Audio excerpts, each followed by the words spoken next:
It's pretty wild when you think about it. Back in the 50s, corporate taxes in the US, they brought in something like 5% of the whole GDP, Yeah. but now it's more like 2%. Huge difference. Yeah. So something big has shifted, right? Definitely. How corporations and governments work together, especially in a globalized world, it's not what it used to be. Right. For you, the learner, this isn't just some abstract number crunching exercise. No, not at all. It points to a really fundamental change. Absolutely. Right. And if we tie this to globalization, like what you've been reading about, especially Stiglitz's book, Globalization and its Discontents, Yeah. it really shows how the rules have changed. And importantly, who those changes benefit. Exactly. So in this deep dive, we're going to really get into the core ideas from all this stuff you sent us. Articles, research, the whole works. Yeah. We want to help you make sense of globalization. It can be overwhelming with all the different perspectives, It really can. but we're going to break it down, have a good conversation about it, and hopefully make things clear without getting too bogged down, of course. Yeah, we'll try to keep it lively. So what are the big arguments about globalization that pop up in all these materials? That's a great question. And it's not as simple as saying whether globalization is good or bad. Right. It's more about understanding the different sides of it, all the different viewpoints. Exactly.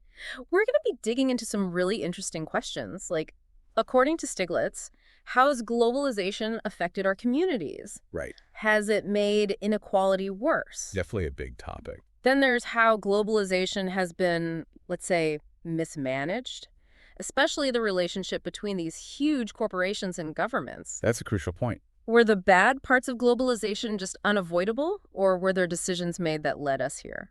Interesting question. And what about developing countries? Yeah, how has globalization impacted them? We'll be looking at some specific examples there. And finally, what different ideas for the future of globalization are being talked about? All right, let's dive in. So let's start with that first point you mentioned. How's globalization affecting communities and inequality? Stiglitz is pretty clear about this. He says globalization hasn't just made the income gap bigger, it's also kind of messed with how communities work. Right. It's not just about the numbers. It's like there's a disconnect now. The wealthy are kind of off in their own world, and they're not as worried about the struggles of the people who work for them. It's like we've lost that feeling of shared fate, right? Exactly. Like, think about the decades before Reagan. Yeah. When a company did well, everyone benefited. The executives, the workers, the towns they lived in, everyone. It was all connected. Exactly. But then things started to change. The income gap got bigger, and that shared fate idea kind of disappeared. He talks about how executives now live in totally different worlds than their employees, often literally different places. Right. Physical distance, social distance, it all adds up. Out of sight, out of mind, but on a global scale. Exactly. And then there's this thing about rotating managers. Yeah, I was curious about that. On the one hand, it can be good for executives, gives them a broader view of the company. Sure. But it also means they're not really connected to any specific community. They're just passing through. They have less reason to care about what happens in any particular place. Right. Less incentive to invest in the local community. Yeah. And this brings us to the role of government, which you mentioned earlier. Okay, yeah, let's talk about that. Stiglitz says globalization has put governments in a tough spot. See, when communities break down and shared prosperity fades, you need the government to step in more, to provide a safety net. To make sure people don't fall through the cracks. Exactly. But at the same time, globalization is making it harder for governments to actually do that.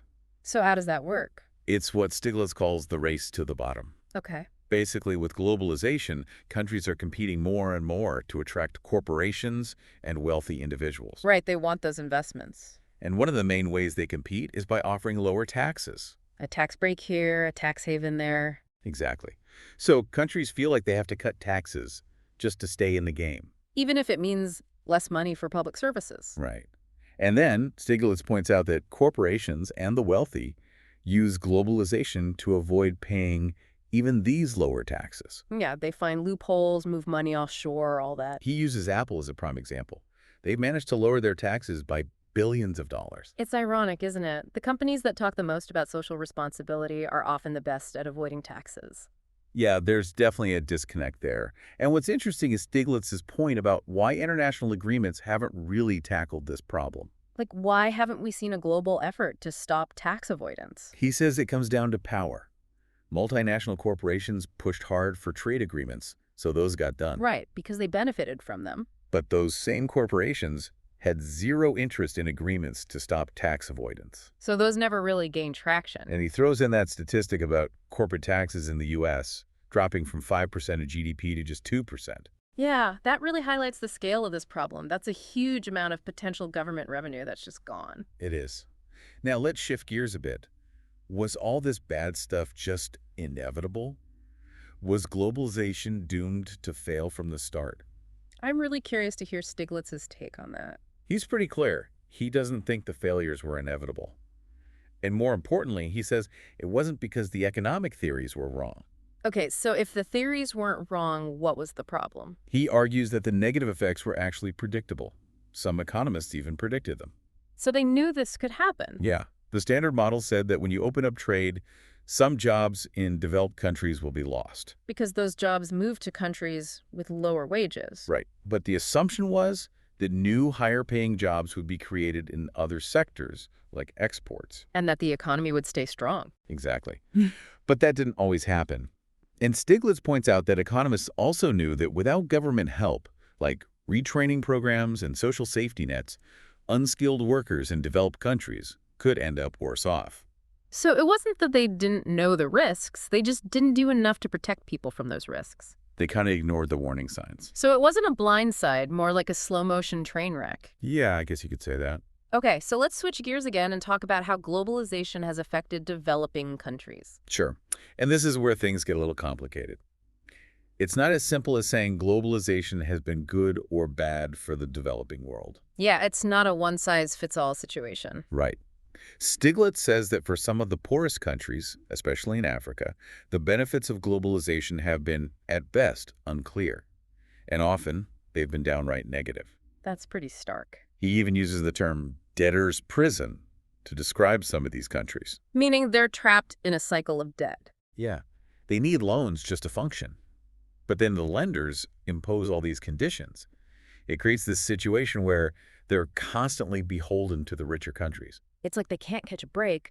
What are some specific ways globalization has hurt these countries? He gives the example of U.S. cotton subsidies. Okay. These subsidies make U.S. cotton cheaper on the global market. Right. Which sounds good for U.S. cotton farmers. But it also hurts cotton farmers in places like India and Africa. Yeah. It drives down the price they can get for their cotton. And that pushes them further into poverty. Exactly. So a policy that's meant to help farmers in one country ends up hurting farmers in another. It's a classic example of unintended consequences. Yeah, for sure.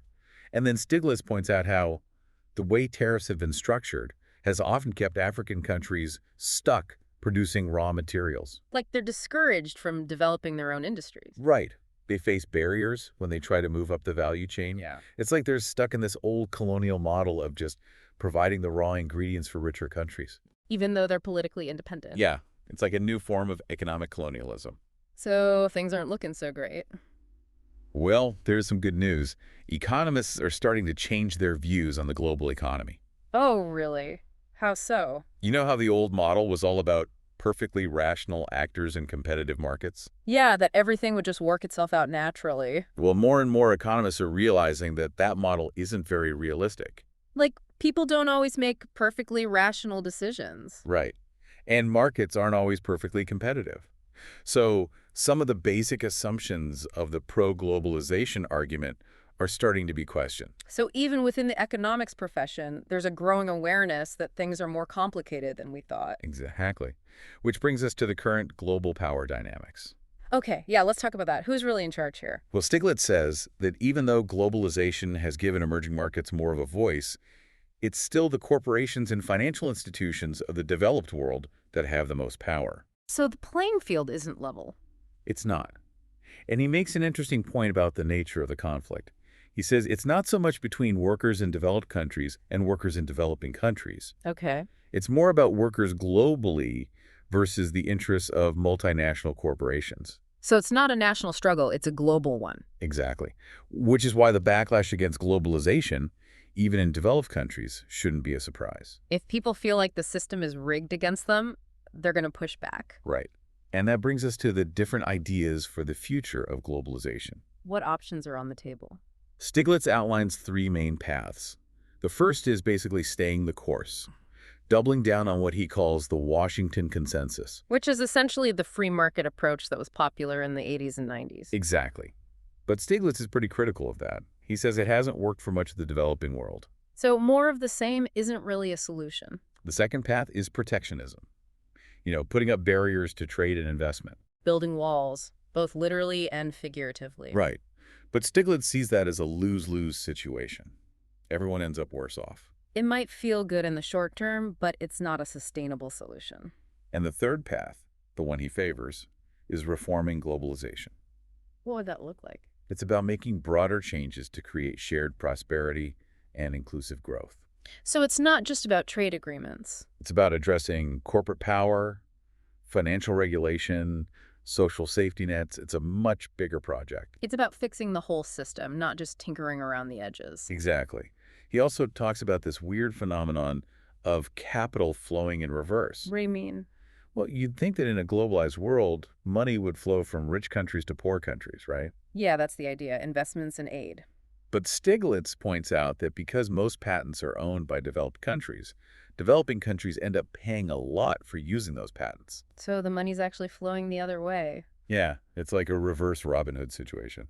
And he also mentions the potential end of the export-led growth model. The one that worked so well for East Asia? Yeah. He says that even if manufacturing jobs move from China to Africa, it might not be enough to create enough jobs in Africa. Because the population is growing so fast. Exactly. And that could lead to more immigration pressure, especially in Europe. So it's like the ladder of development that some countries climbed is getting shorter and more crowded. That's a good way to put it. Okay, so what needs to be done to fix this? Stiglitz says we need to rebalance the global system. Okay. Like the World Bank and the IMF, those institutions were created after World War II. Right. They don't really reflect the economic realities of today. Like the rise of emerging markets? Exactly. There have been some small changes like adjusting voting shares. But not enough to make a real difference. It's like giving someone a slightly bigger piece of a pie that's still too small.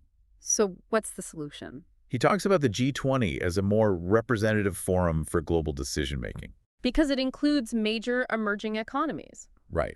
And he mentions the Paris Agreement as a good example of global cooperation, even with the U.S. pulling out. Yeah, the rest of the world basically said, we're doing this with or without you. Exactly. But Stiglitz warns that rebalancing won't be easy, especially if powerful countries like the U.S. keep putting their own interests first. So what are the possible paths forward given all these challenges? He talks about those three paths again. Oh, okay. Remind me what they are. The first is sticking with the Washington Consensus, the free market approach. But we've already talked about how that hasn't really worked. Right. The second is protectionism, putting up barriers to trade. Which he sees as a bad idea. Yeah, everyone loses in a trade war. Yeah. And the third path, the one he supports, is reforming globalization. Making it more fair and equitable. Exactly. He talks about how the past few decades of globalization have led to too much focus on finance and short-term profits. At the expense of long-term investments and the well-being of workers. Right. And he uses the Panama Papers as an example of the shady side of globalization. All those hidden accounts and tax havens. Yeah. It shows how the system can be rigged to benefit the wealthy. He also talks about how his own views on globalization have been shaped by his experiences, including working with institutions like the IMF and the World Bank. It's been a learning process, seeing how these institutions work from the inside. And his overall assessment of globalization. He says that the way it's been managed so far has failed on multiple counts. But it didn't have to be this way. Exactly. There were other paths we could have taken. And he gets into why the message of protectionism is appealing to so many people, even if their solutions aren't the right ones. That because it feels like the system isn't working for them. Right. Globalization was oversold, the benefits were exaggerated, and the costs were downplayed. People lost jobs, inequality increased, and they felt like no one was listening. Exactly. He also talks about the idea that trade creates new, better-paying jobs. Right. That's the classic argument. But he says it hasn't always worked out that way in reality. The theory and the practice don't always match up. And he raises concerns about energy security, being too reliant on other countries for essential things. Like Mexico depending on U.S. gas under NAFTA. Yeah, if the relationship sours, that could be a problem. It's a reminder that national interests still matter, even in a globalized world. He also talks about how U.S. macroeconomic policy has made U.S. manufacturing less competitive. Like having a strong dollar and running big trade deficits. Exactly.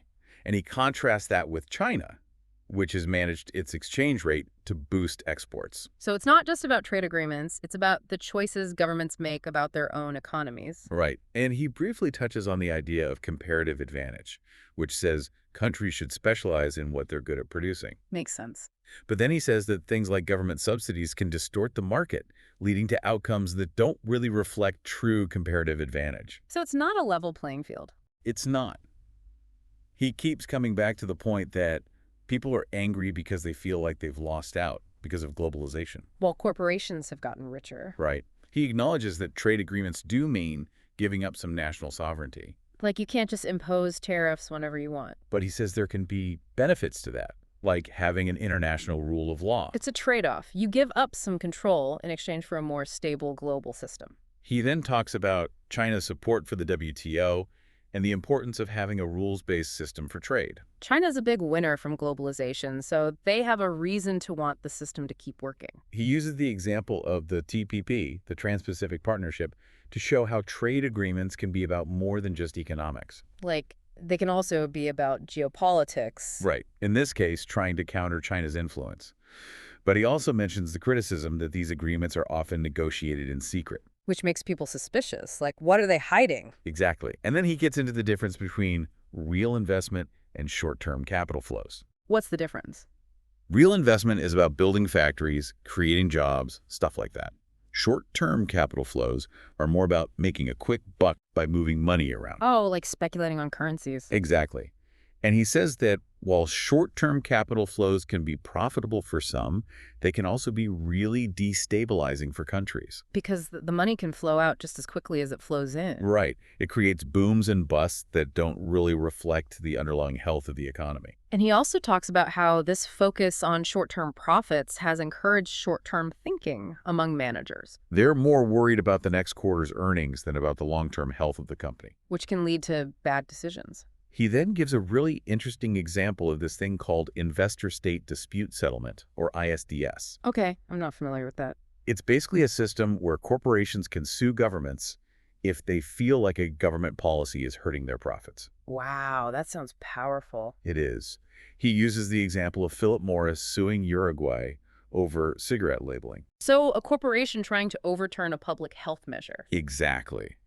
And he argues that this system can discourage governments from doing what's best for their citizens, especially when it comes to things like environmental regulations or public health. It's like corporations have a veto over democratic decisions. It does raise some serious questions about accountability. He also mentions intellectual property rights and patents. Okay. He uses the case of Myriad Genetics and the BRCA gene patent to show how these rights can have life or death consequences. Because they can affect access to healthcare. Right. And he points out that different countries have different views on what should be patentable.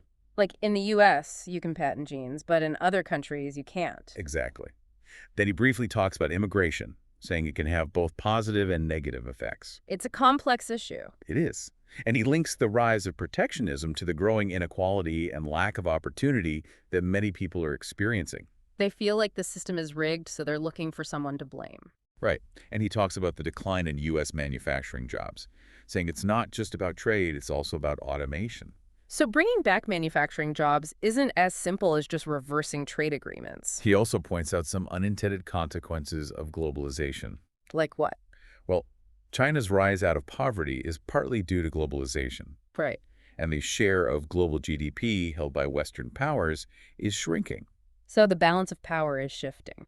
He then explains the difference between trade dumping and antitrust laws, saying that dumping rules are often used for protectionist purposes. It's like a way to give your own industries an advantage. He mentions other protectionist tactics, like labeling countries as non-market economies or using surrogate countries to determine dumping. It seems like there are a lot of ways to bend the rules. He also talks about the decline in new business creation in the U.S. and argues for progressive taxation. Making the rich pay more. He says the wealthy are currently paying a lower percentage of their income in taxes than they used to. And he thinks we should tax capital gains at the same rate as labor income. Right. He also challenges the obsession with fiscal deficits. The idea that governments shouldn't borrow too much money. He says that borrowing for investments, like infrastructure, can actually be good for the economy in the long run, And he suggests other ways to reduce deficits without resorting to protectionism. like encouraging domestic savings and creating a global reserve currency. So there are other options. He then gets into the power dynamics of global trade, saying that rich countries have a lot of leverage because they control access to their markets and technology. And developing countries are often divided and can't really push back. He raises concerns about whether emerging powers like China will be as concerned about environmental and labor standards as Western countries have been. That's a good question. And he emphasizes that for globalization to work, we need to make changes at both the global level and the national level. It's not just about international agreements, it's also about domestic policies. He then paints a pretty bleak picture of Africa, saying that many countries haven't seen the economic progress they'd hoped for after independence. And he links poverty to higher mortality rates. He also talks about how mass unemployment can lead to social problems like violence and conflict. And he highlights the growing global protests against globalization. It's a sign that people are fed up with the status quo. He then goes into the history of the IMF and the World Bank, explaining how their roles have evolved over time. He uses his own experience in Ethiopia to show how the IMF's top-down approach to policymaking can clash with local knowledge and needs. It's like they're imposing solutions from afar without really understanding the situation on the ground. He also talks about the power imbalance between the IMF and borrowing countries, describing it as more like dictation than negotiation. The countries need the money, so they have to do what the IMF says, even if they don't agree with it. He contrasts the IMF's approach with the World Bank's, which has become more focused on participatory development and adapting policies to local contexts. It's a recognition that one-size-fits-all solutions don't always work. He talks about the lack of transparency in these institutions, giving an example of how a U.S. congressional law was ignored. It's like they're not accountable to anyone. He highlights how trade in services has mostly benefited developed countries and how the U.S. has used its power to push for favorable terms in trade negotiations. It's not a fair fight. He then contrasts trade liberalization with financial market liberalization, arguing that opening up capital markets can be very risky, especially for developing countries. It can lead to instability and make countries more vulnerable to crises. He criticizes the IMF for pushing liberalization too quickly and without proper safeguards, leading to negative consequences. It's like they were so focused on the theory that they forgot about the real-world impacts. He gives the example of privatization without first establishing competition or regulatory frameworks. It's like putting the cart before the horse. He contrasts the Washington consensus advice of charging school fees with Uganda's successful abolition of fees, highlighting the importance of taking a systemic approach to development.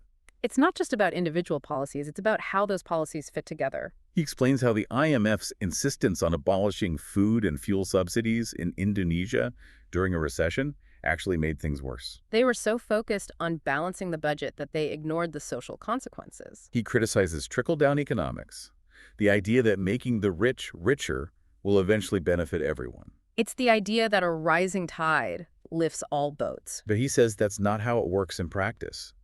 Growth needs to be inclusive, not just concentrated at the top. Otherwise, it just exacerbates inequality. He summarizes the disappointing results of the Washington Consensus, saying it hasn't delivered on its promises of broad-based development. It seems like the track record is pretty mixed at best. He then analyzes the East Asia crisis, explaining how liberalized capital markets made those countries vulnerable to sudden outflows of capital. And how the IMF's response actually made things worse for a lot of people.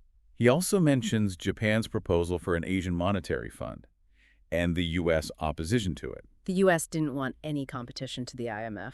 And he highlights how India and China, which both had capital controls, were largely spared from the global economic crisis. They did things their own way and came out ahead. He then talks about Russia's transition to capitalism, describing it as a failure for most people, blaming both Russia and the Western advisors who pushed for rapid reforms. They went too fast without building the necessary institutions. He contrasts Russia's experience with Poland's more gradual approach and China's independent path. Again, it seems like going your own way can sometimes be better than following the standard playbook. And he criticizes the IMF's focus on balance of payments deficits without considering how the money is being used. A deficit isn't necessarily bad if it's funding productive investments. Exactly. Wow, that was a lot, It was a deep dive indeed. but really I'm interesting. glad you found it helpful. So, for you, the learner, the big takeaway is that globalization is a really complex issue. It's not black and white. There are a lot of different perspectives, And the way it's been managed has had both positive and negative consequences. especially for developing countries. Exactly. And it's important to understand the power dynamics at play, who benefits and who loses from the current system. The material you provided really challenges the idea that globalization is inherently good for everyone. And it makes you wonder if there's a better way to do things. Maybe a more equitable and sustainable form of globalization. So here's a final thought for you to ponder. Given all the challenges and power imbalances we've talked about, how can we create a truly global system that benefits a wider range of people? It's a big question, but it's one worth thinking about. If you want to learn more about any of the specific topics we touched on, we encourage you to go back to the original sources or do some more research on your own. There's a lot out there to explore. Thanks for joining us on this deep dive. We'll see you next time. See you then.